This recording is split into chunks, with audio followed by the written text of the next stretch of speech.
l'inflation atteint un record dont on se serait bien passé.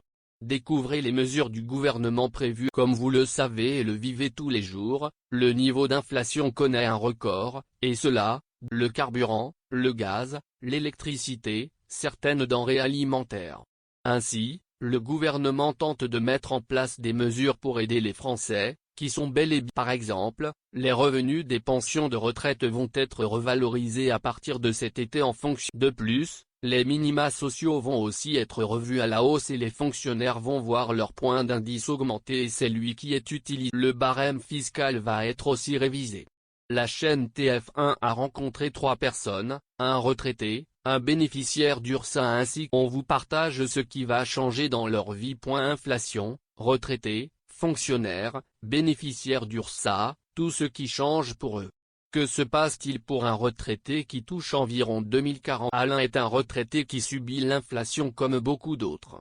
En effet, sa pension ne bouge pas et reste toujours la même alors que le coût de la vie augmente. Ce dernier touche 2040 € par mois, mais à partir de la fin du mois d'août, il va avoir 60 € en plus. En effet, sa pension va être revalorisée de plus de 4%, pour lutter contre les effets de l'inflation sur le pouvoir. Pour rappel, l'inflation est d'environ 5% cette année. Par ailleurs, le barème de l'impôt sur le revenu va être aussi pour le plus grand bonheur d'Alain. Celui-ci ne va plus payer d'impôts et même s'il a 720 €. J'inviterai mon ami au restaurant, exprime ce retraité qui dévoile. Ces réformes sont une très bonne chose, mais il espère que cela va perdurer. En effet, il ne faudrait pas que ça s'arrête. Ce ne sera positif que s'il y a un bénéficiaire d'URSSAF à 565 € par mois touché de plein fouet par. Bien sûr, Armand qui touche l'URSSAF ne paye pas d'impôt.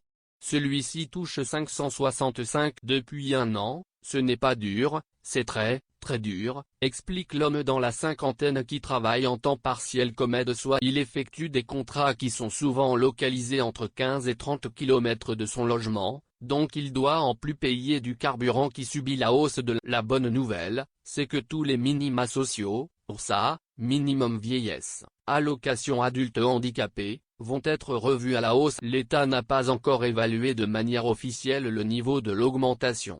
En effet, le journal économique Les Échos a évoqué une augmentation de 4% pour permettre aux personnes qui touchent ces aides d'avoir plus. Mais, est-ce que c'est vraiment suffisant?